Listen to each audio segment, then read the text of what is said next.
All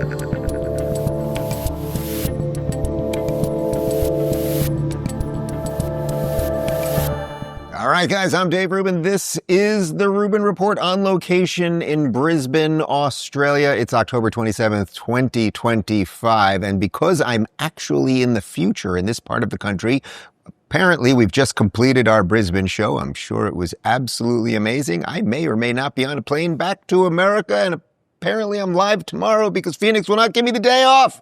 We've had an incredible trip here. It's been, it really has been 12, 13 days of just pure joy bouncing across the country and meeting you guys and doing the live shows and a couple private events and at the Concilium conference and a whole bunch more. It's really just been wonderful. I have a lot to talk about when we get back to America and catch you guys up because it's so interesting. One of the things that I love about traveling the world is going to these different countries, and just a couple that I've been to in the last few years, whether it is Israel or it's Hungary or it's the UK or it's right here in Australia, seeing how many of the big issues, the real big issues, which at the moment are mostly, I would say, immigration issues related to culture and will the West survive, how they transcend borders.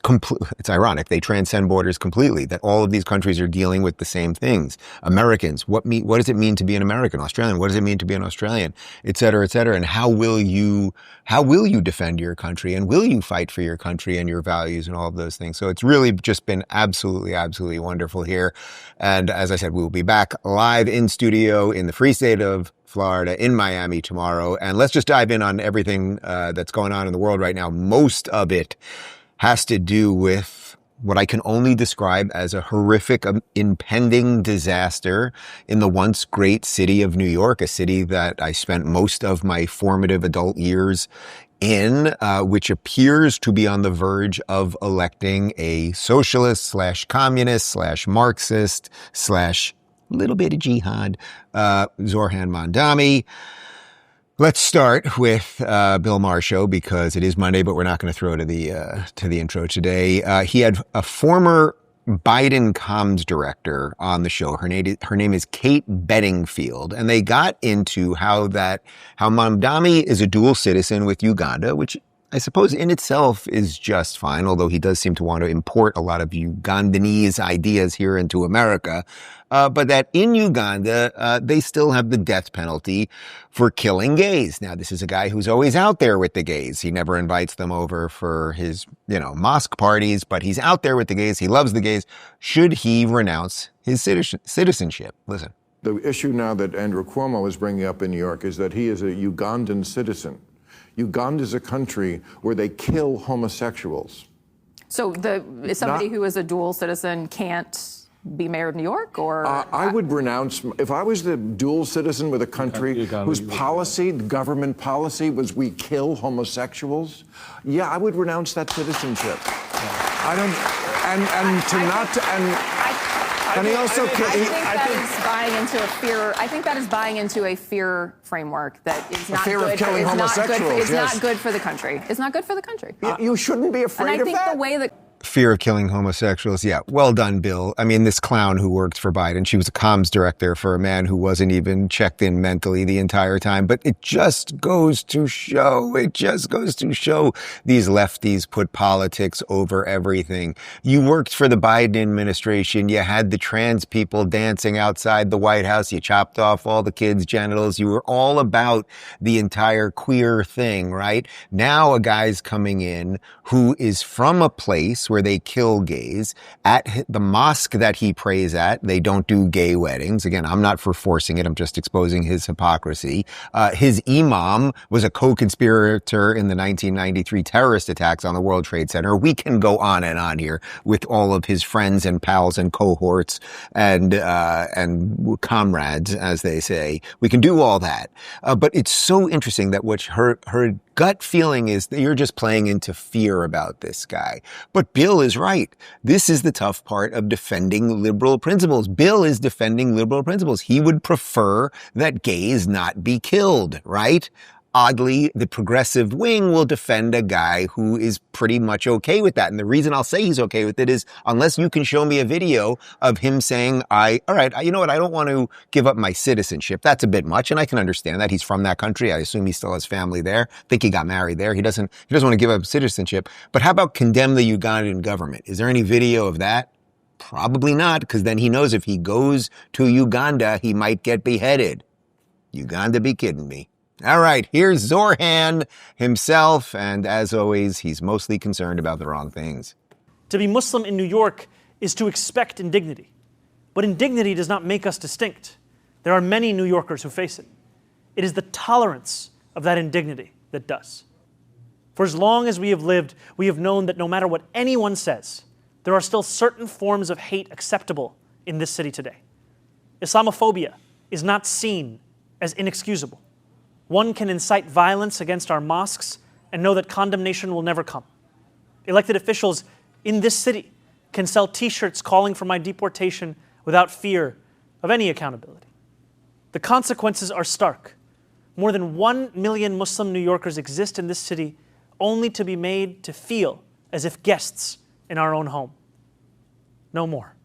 Let me get my words right here. I'm writing out a few things. This guy is an absolute scumbag, and every single thing he says is a complete and utter lie, and you better realize it soon, New York. The clock is freaking ticking. Do you hear the ticking? It is getting louder and louder. First off, Muslims in New York expect indignity. What are you talking about? Muslims in New York have the same exact rights as everybody else.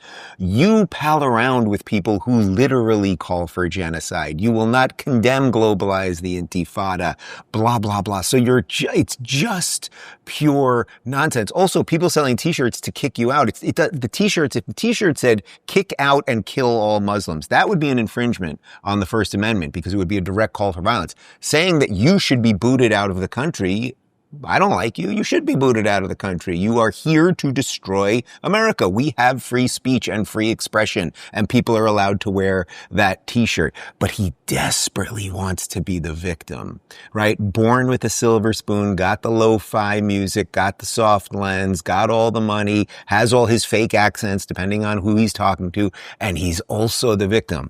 And also, as it pertains to Islamophobia, which is a completely nonsensical made-up word, a fear. What is a phobia?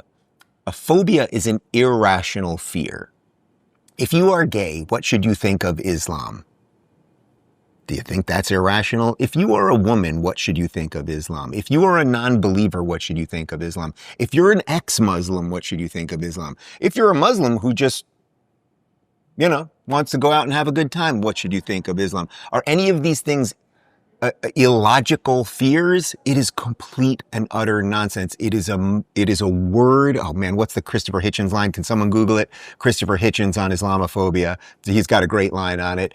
But it is a word that is basically designed to break brains. I think he says something like, Islamophobia is a word designed for morons. We've almost got it here. Watch this. We are fact checking live. I will get the exact quote. A word created by fascists and used by cowards to silence morons, something to that effect.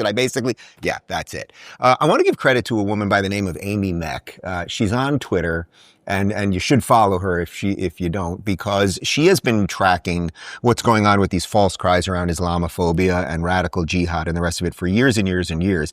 And this tweet popped up. She, back in February of 2020, remember, where are we right now? We're at the end of October in 2025, but in February 2020, 5 years ago, she was already tracking and predicting what was going to happen with Zohran Mamdani. Listen to this. Threat alert New York. Democrat Socialists of America leader Zohran Kwame Mamdani is a Muslim immigrant from Uganda who is running for the New York State Assembly District 36. Mamdani describes how Muslims are the victims of 9/11 and continuously pushes unproven claims of discrimination. She was absolutely right about him then. And of course, the clip that you've probably seen already, so we're not even going to bother showing it here, is that Mamdani now is out there with these crocodile tears claiming that after 9/11, his aunt was afraid to wear a hijab in the subway. Now, I was in New York during 9/11, and you know what happened immediately for weeks after 9/11? Everyone ran around making sure that nobody was bigoted or hateful. There was more of a concern for the Muslim community on 9/12 than there was on 9/10. I assure you about that. That doesn't mean there wasn't individual acts of racism. That is part of the human condition, which they would love to wipe out because they're not thrilled with the human condition as it generally stands. But he basically said his aunt, and this whole story sounds fabricated. There's a lot of reasons to believe it's fabricated, but he was crying about his aunt who couldn't get on a subway after because she was getting mean looks. I thought Scott Jennings on CNN had quite a good take on that. I want to speak to the memory of my aunt,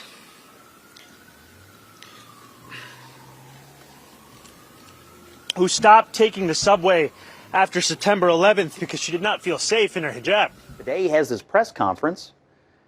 I watched a chunk of it. I didn't hear any words for the victims of 9/11, but he found the real victim, his aunt. Is he? The victims of 9/11 were in the Twin Towers. Those were the victims. Is the implication here that he has to answer for the terrorists who attacked 9/11? No, I think if you're going to run for mayor of New York City, or have any position in New York City, and you're going to talk about 9/11 or invoke 9/11, you darn sure better start with the people who died in the Twin Towers. That's what I think. And he didn't do that. Yeah, that's right, because he's a leftist. And what do leftists do? Victimhood is at the top of the hierarchy. So he's trying to use guilt, unearned guilt and victimhood. He's trying to extract the emotional price from the voters to make it seem like somehow he and his aunt was the victim, not the thousands of people who died. And by the way, because he is for current jihad, he is a Hamas supporter. Because he is for that stuff, there's every reason to believe he was for the 9/11 attacks. I'm sorry, and the fact that, oh, by the way, his imam was the co-conspirator, an unindicted co-conspirator in the 1993 World Trade Center attacks. I don't like this guy very much. Good luck, New York. Let's talk about crypto.com for a second. And then there's I can't say he's worse than Mamdani, but there's a guy who I'd say is Mamdani light. No, or he's worse. I don't know. We'll talk about Gavin Newsom in a second. Cryptocurrency isn't just the future, it's already reshaping the world of finance. And one of the leading companies in that transformation is Crypto.com, the trusted platform used by millions around the globe. Recently, Crypto.com partnered with Trump Media and Yorkville Acquisition Corporation in a major $6.4 billion initiative built around CRO, Crypto.com's native token. CRO powers fast, low-fee, decentralized finance, stalking rewards, and real-world benefits like cash back on everyday spending. This collaboration underscores how far digital assets have come and how platforms like Crypto.com are helping bring cryptocurrency into the mainstream economy. To learn more about Crypto.com and explore the future of digital finance, visit Crypto.com today. All right, so Gavin Newsom is back in the news, and yes, in case you didn't realize it, he is running for president in 2028. You're not afraid to go into red states. No. When I saw you slinging shots behind the coffee bar, I thought this guy might run for president. I have no idea. The idea that a guy who got 960 on his SAT, that still struggles to read scripts, that was always in the back of the classroom, the idea that you even throw that out is in and of itself extraordinary. Who the hell knows? I'm looking forward to who presents themselves in 2028. And who meets that moment? And that's the question for the American people. Is it fair to say after the 2026 midterms, you're going to give it serious thought? Yeah, I'd be lying otherwise. I'd just be lying. And I can't do that. First off, I would say to that interviewer, clean the jizz off your lips when you're interviewing that guy. I mean, just awful. Like, it's the jet lag. 12 days later. That's one thing. Number two, the question for the American people is who can they vote for who will defend America? Who will keep people free? Who cares about the Constitution, the Bill of Rights? Who cares about individual rights, American values, Western freedoms, et cetera, et cetera? Nothing about and you only got a 960 on your SAT. You're a couple of years older than me. I got a 1200, which is pretty good. Not even that great. They've made it subsequently stupider. So, whatever. Like, he's just absolutely awful. But you might say, why did he only get a 960? Why was he in the back of the room? And it's because he grew up eating macaroni and cheese and bread. But also, you know, it was also about paying the bills, man. And it was just like hustling. And so I was out there kind of raising myself, turning on the TV, started, you know, just getting obsessed, you know, sitting there with the, you know, the Wonder Bread and 5 stacks of, hey, it's like the White Stack 5 story. Come on. Kraft macaroni and cheese. Yeah. That's how I grew up, bro. Yeah. You know, then this student that was student is in the back with his head down, all of a sudden started throwing the baseball a little faster than everyone else. And started, you know, make a few free throws because I was sitting there practicing 500 of them every damn night. And in high school, I look up in the stands, my dad's back up there. Okay, dope. And it's like, man. And then he's bringing his friends and you're captain of the team. And you're like, geez, you know, and it just saved me. And it got me into college. God, they are all so inauthentic. The fact that a billionaire who's orange with that crazy hair is more authentic than literally every single Democrat will never cease to amaze me. So they were struggling to pay the bills, and he had to turn on the TV with the Wonder Bread and the stack, and he ate macaroni and cheese. Oh, not macaroni and cheese. Like, I eat half the kids' macaroni and cheese. Everybody loves macaroni and cheese. That's number one, right? Like, if you don't like macaroni and cheese, something's wrong with you. That's number one. But also, pretend he wants you to think that he grew up poor.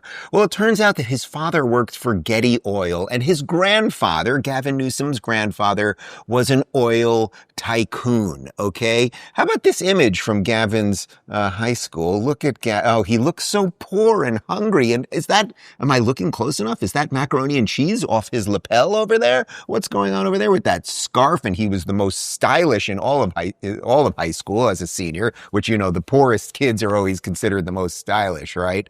And of course, this picture has been making the rounds. Look at this. I mean, this is wild. That is Gavin Newsom with a couple of his high school buddies in 1991, and the San Francisco Chronicle is doing a piece on the rich kids. Look at them. And you've got 2 of the Gettys. Have you ever been to the Getty Museum? Have you been to the Getty Villa in Malibu? This guy had a lot of money, and he's hanging out with, I don't know if those are the grandkids or what, but like, they can fake everything. It's a completely made up construct because their ideas are bad. Here is example 32, 17, 1B. All this anti-woke stuff is just anti-black. Period, full stop. All the CRT, ESG, DEI stuff, that's all this is. It's this great purge, and it's happening in real time. And I'm sitting here, and I feel like, you know, luckily I'm governor, but like, we're not doing enough. Right. We're not calling this out. We're not drawing a line here. And again, it's not about Democrats or Republicans. It's about who we've right and wrong, man. Yeah, right and goddamn wrong. Daylight and darkness. Right and goddamn wrong. He is evil. Whoever you are, that's what his saying is. It's not about that. It's whoever we are. I'm not you, brother. Okay. And I can pretend when I'm with black people to speak a little bit differently too, which is another thing they all do. They code switch. They even have a term for it. We code switch. I'm with Asian people and I'm with them and I'm with black people. And DEI is evil. All of the woke stuff is anti-white racism. If you are looking at 10 resumes and people have equal qualifications, and then you decide to bring their race into it, or their genitals, or whether they wear big furry hats while they're having sex, there's something wrong with you, okay? You should be colorblind, all right? So you guys have instituted systemic racism, and the fact that now he's still going for it now, which I do think is particularly interesting, because a lot of us thought that we thought the kind of woke thing was dead. Now the Mamdani version is bringing it back with the dash of jihad, but now he's going all the way back to it. So they obviously are doing some testing within the Democrat Party, and people still want it. So if you are white, if you are straight, if you are sane, certainly if you're Jewish or anything else, you must leave the Democrat Party. You should have nothing to do with these people. And Gavin, by the way, if you believed any of it, you would not run for president. You would find a colored person, because that's what you think of them, really. You would find one of them and you would back them to run because you're a rich white guy who wants to pretend he's a poor guy, but you would give them the job. But we know you're not going to do that. I thought this was pretty good from Representative Mike Collins. This is unbelievable. Gavin Newsom gave 62,000 commercial driver's licenses to illegal aliens and migrants. Every one of these jobs was taken from an American, and every one of these drivers puts the public at risk. It's unacceptable and dangerous. That is incredible. incredible. 62,000 illegals driving trucks. We showed you the video a couple days ago. There's been many instances of this where these guys then get out of state and they kill people on the road because they're drunk and or high in other states. And that's the problem because, you know, we don't have walls that are separating the states, which I'm not necessarily calling for, although I would be for it with Florida, involving a moat and a gator and all that kind of stuff. But this is what they are going to do, and they simply are not going to stop. Everyone always asks, like, when does it end? Where is the bottom to this hole that is the Democrat Party? When does wokeness and leftism, when does it end? And right now we are seeing that it is genuinely a bottomless hole. It is just going to keep going and going and going and going. Now, that's not to say there aren't a few sane people in California, because there are. California, which, even though it's a one-party state, has probably the second most Republicans, if not the most Republicans in the country, because it's such a freaking massive state.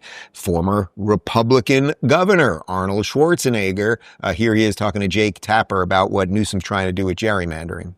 Anything that is temporary with government is permanent. So in the year 2032, when the independent redistricting commission is supposed to come back, they're going to say, wait a minute, there's still gerrymandering going on in Texas. There's still gerrymandering going on in Ohio. There's still gerrymandering going on in Florida. We have to continue with the gerrymandering. This is what's going to happen. They will find an excuse. So therefore, I don't think it is temporary. So that's total fantasy. So the second thing is that you cannot cheat your way out of it. What they should do is, what the Democrats should do is they should outperform Trump. To me, it's all about competition creates performance. I think Arnold Schwarzenegger knows a little something about competition, right? And of course he's right. Everything that the government does is temporary until it is permanent. So there will always be another excuse. Oh, we fixed these districts. And now you think the Independent Commission of California in 2032 is going to be like, well, we got what we wanted, but we are the Independent Commission. And now we're going to redraw those maps because everything's fair. Of course not. It will just be a furthering of the tightening of the screws against everyone who doesn't bow to the system. So Cali, good luck with all of that. But I would also say America, good luck with all of that. Between the rise of Mamdani, Newsom coming back, there are dark, dark clouds on the horizon in many respects. Let's talk about Perplexity AI for a moment, and then we'll continue on the other side. Let me ask you something. How much time do you spend every day clicking around on your web browser? Searching, scrolling, typing, juggling endless tabs? It adds up fast, right? Well, there's a new AI-powered web browser from Perplexity called Comet, and it's completely changing the way we interact with the internet. Comet isn't just another browser. It's like having a personal assistant that lives inside your browser and actually does things for you online. You can ask Comet to handle tasks, and it literally clicks, types, searches, and scrolls just like you would to get things done in the background while you go about your day. Comet can shop for you, make reservations, book flights or hotels, summarize articles or videos, send emails, schedule meetings, pay bills, find promo codes, even unsubscribe you from spam. I tried it myself, and watching Comet actually do things in real time is wild. It's like seeing the future of web browsing unfold right on your screen. You can even check out the demo to see Comet in action. So if you're ready to take back your time online, download Comet today at pplx.ai/Rubin. That's pplx.ai/Rubin. And when you download Comet right now, you'll get a free month of Rumble Premium. Try it today and let your browser finally work for you.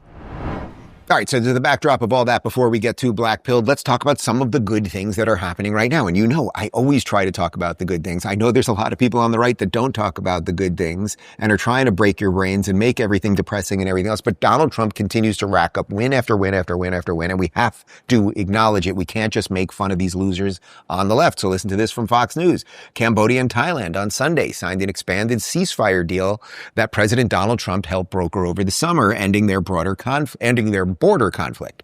Trump threatened higher tariffs against both countries to push them into agreeing to end the fighting, which left dozens of people dead and hundreds of thousands displaced. The agreement requires Thailand to release 18 Cambodian soldiers held prisoner and for both countries to begin removing heavy weapons from the border. We did something that a lot of people said couldn't be done, Trump said. And yes, this is once again Donald Trump using American influence, not dropping bombs on people or making anyone live a different way, but using American influence in the most positive sense of that to get people to come to the table so that there is less violence, less displaced people, and less war and death, et cetera, et cetera. Here's Donald Trump mocking the freaks over at the UN. I won't forget that day because it was one of the first wars that I got involved in, and I love doing it. It's like, I shouldn't say it's a hobby because it's so much more serious than a hobby, but it's something that I'm good at, and it's something I love to do. The United Nations should be doing this, but they don't do it. You know, they don't do it. They turned off my teleprompter when I made a speech. I had to make a speech without a teleprompter. They're good at that. The escalator wasn't working too well. It came to a complete halt. I mean, even that, like, that he still has a sense of humor about these things. Yeah, at the General Assembly, they turned his teleprompter off. Yeah, they literally turned the escalator off as he and Melania got on there. And he's right. They're not good at making peace. They're actually really, really good at continuing the grift of war and siding with all the bad guys always. And Donald Trump, I'll give you a little more credit than you give yourself. It is your hobby. Your hobby is actually making peace. Your hobby is the thing you love, which is bringing people to the table and figuring out how everyone can walk away from the table, maybe not getting exactly what they wanted, but feeling good about whatever deal came to pass. Joseph pointed out to me that the guy's averaging one peace deal per month right now. He's been in office basically 8 months. India, Pakistan, Congo, Rwanda, Israel, Iran, Egypt, Ethiopia, Armenia, Azerbaijan, Serbia, Kosovo, Israel, Hamas, and Cambodia, Thailand. And here's the Prime Minister of Malaysia praising Trump. Thank you, President Donald J. Trump, for giving us this honor. And on behalf, of course, Malaysia and our colleagues in ASEAN, I must thank you for your concern, for your empathy, and for your commitment to support this peace deal. You personally did call both Prime Ministers to urge for a speedy peace settlement. The world needs leaders who promote peace strongly, and to achieve that, you have to break some rules, as you did today. When President arrived, he asked me to join him in the car. I said that's against the security and protocol rules, and he was delighted to break the rules. And I, it was a nice ride. Guys, I'm not going to sit here and pretend that I'm an expert in this part of the world and what it takes to make peace. But what you see right there out of the Prime Minister of Malaysia is, hey, Donald Trump thinks about things a little bit differently. And he sat down with us and he hopped in the car and we talked about it. And everybody's better off for that. And what do you think the world would be like right now if AutoPen or Cackling Kamala was in charge? Some of those deals that I just laid out right there, all of them would be raging, obviously, like obviously. We'll have more on another part of the world where good things are happening in just a second, but first, CB Distillery. You know those nights when you just can't sleep and the next day you're exhausted and everything feels harder than it should? That's where CBD from CB Distillery can make a real difference. But it's not just about sleep. CB Distillery has solutions that work with your body to help ease stress, support recovery after exercise, and even improve mood and focus. And the best part, it's all made with the highest quality ingredients. No fillers, just premium CBD. Imagine waking up rested or getting through your day without those nagging aches and pains. That's the real win, and it's why over 2 million people trust CB Distillery. So if you're ready for better sleep, less stress, and to feel good in your own skin again, try CBD from CB Distillery. And right now you can save 25% off your entire purchase. Just visit cbdistillery.com and use promo code Rubin. That's cbdistillery.com, promo code Rubin. All right, so we mentioned the other day that Japan has a new prime minister. It's their first ever female prime minister, which does not really matter other than she is a badass chick who wants to keep Japan for Japanese people. She would like to kick out the people who have come, who are trying to destroy her country. Her name is Sanae Takaichi, and here she is saying that Japanese people, who also have a huge problem actually as it relates to population collapse, because they're getting married way later. They're having way less kids. There's a huge cliff that they are coming close to when it comes to population, that they should start banging again. Based on the understanding that Japan's biggest problem is population decline,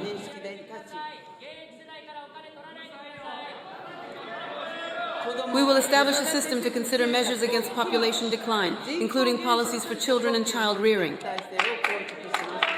It is true that given the labor shortages caused by population decline, there are fields that require foreign workers.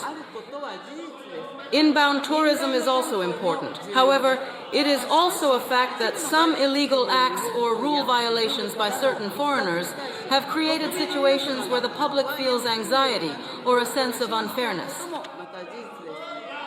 While this is clearly distinct from discrimination, the government will respond firmly to such acts.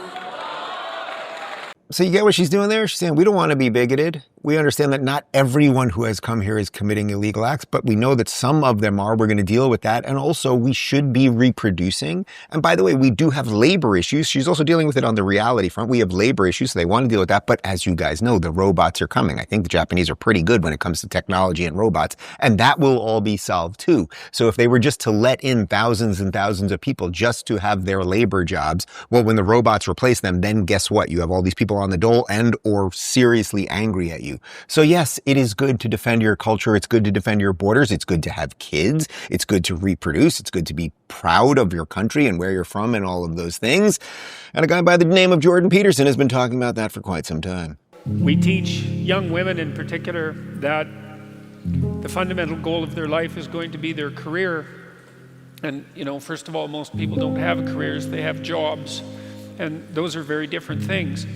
But you're not a very happy camper, so to speak, if you're 45 and you have no one, and it doesn't go upwards after that. So don't miss it.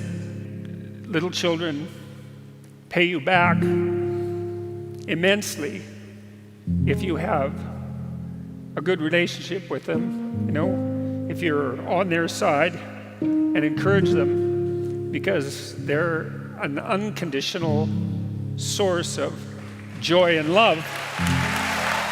And that right there, as someone that's been away from my kids for 12 days now, is what it's all about, right? And that also is what sits beneath politics. We talk about everything from the political lens usually, right? So there you have the Japanese prime minister saying we have to have kids again. And there's sort of like a political reason. We have to repopulate, we have to have jobs, blah, blah, blah. But then Jordan gives you the most human reason to do that. And it's also just what we know. It's like what you fundamentally know to be true. We all just know it. So to tie this all together is the last clip that we'll show you while we are in Australia. And then, as I said, I will be back live from Miami tomorrow. I'm sure severely jet lagged, but we'll do the best we can. I wanted to show you this small bite from one of my talks at the Concilium conference. The topic was what's going on the right now, some of the fracturing on the right. And what I was trying to lay out was the idea that we've got to keep this tenuous wide tent together. There's a way to do it. It's going to be tricky. There are all sorts of forces trying to take it out, but that's the way that not only MAGA will continue, but an America that you and I love will continue. So we're going to show you a short bite right here. And the full thing is up already on our YouTube and Rumble channel, which we will link to in the description above. Or below, I should say. Well, I'm on the other side of the world, so I'm not sure if it's above or below. I think it's down there. And we'll see you back in America. We were the shining beacon in the world where everyone from literally every corner on earth wanted to come to make a better life, and largely did that. But of course, the exchange in that is that you're gonna have people that have different religious beliefs. You're gonna have people that have different philosophic beliefs, that are gonna have different lifestyles and different foods and music and all of these things. And America, much, much better than Europe, integrated these people properly. And that is the promise of liberalism. And if the conservatives and the MAGA movement is to last, they are gonna have to pick which way are we gonna go on this. Are we gonna be in America that is gonna lead the world, that is gonna defend liberal Western values, individual rights, universal human rights, or are we gonna do something that is different? So Trump is basically trying to hold a very tenuous position. How do we balance all of these things and keep the widest tent possible? I honestly don't know if it's possible. What I've said to my audience all the time is, and what I've said to the Trump people and anyone who will listen, is that I will stake out the position to be on the liberal side of the MAGA movement. And as long as the people to the further right of that are willing to live in the same country as me, then we're gonna be okay, and we can win an awful lot of elections, and we're fixing some of the problems for the first time in America in a long, long time.